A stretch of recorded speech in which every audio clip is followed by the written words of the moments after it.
The three wealthiest families in the United States, the Waltons of Walmart, the Kochs of Koch Industries, and the Mars of Mars Chocolate, have seen their wealth increase 6,000% since 1982. Meanwhile, median household wealth in the past generation has gone down 3%. These three wealth dynasties own a combined fortune of $348.7 billion.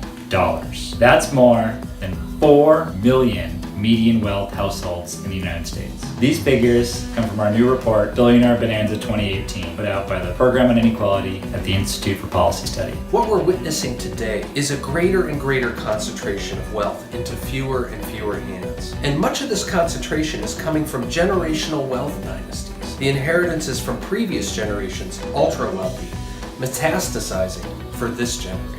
A third of the members of the Forbes 400 2018 list trace their fortunes to companies started by previous generations. Wealth dynasties like this are not inevitable. If wealthy people pay their fair share of taxes, give to charity, and pass on money to their kids, wealth dynasties actually shrink over time. Only when wealthy families use their wealth and clout to rig the rules, such as cutting taxes and hiding wealth, does wealth grow dynastically over time. Despite rising productivity and economic growth over the past 3 decades, the typical American family has actually seen their wealth go down, not up. 1 in 5 families today have zero or negative wealth. 2 in 5 could not come up with $400 if they needed to in an emergency. I don't think most people understand the scale of economic inequality we're witnessing right now. Consider, for example, Jeff Bezos, founder of Amazon. He is the richest man in the world after seeing his wealth increase by $78.5 billion in the past year to a record $160 billion.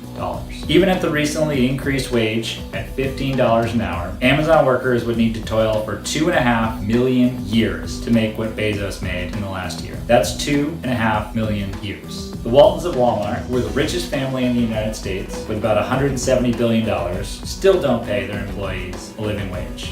Paul Volcker, former chair of the Federal Reserve under Presidents Carter and Ronald Reagan, said recently, "The central issue is we're developing into a plutocracy. We've got enormous numbers of enormously rich people that have convinced themselves that they're rich because they're smart and constructed. They don't like government and they don't like to pay taxes." Today, it's not some far-fetched idea that we need to do something about wealth inequality. We have the tools to address the problem. In the last Gilded Age, reformers utilized the tax code to break up these immense wealth dynasties. The public understood the dangers these fortunes posed to our democratic institutions and pressed for policies such as the federal estate tax to put a brake on these great accretions of wealth. We know that without action, wealth inequality will just get worse. Last year, we calculated that 3 people, Jeff Bezos, Bill Gates, and Warren Buffett, own more wealth than half the country combined. In just the past year, these 3 men saw their wealth increase by more than $100 billion. I don't want to keep putting out reports year after year showing the numbers getting more extreme. We need action to address this issue.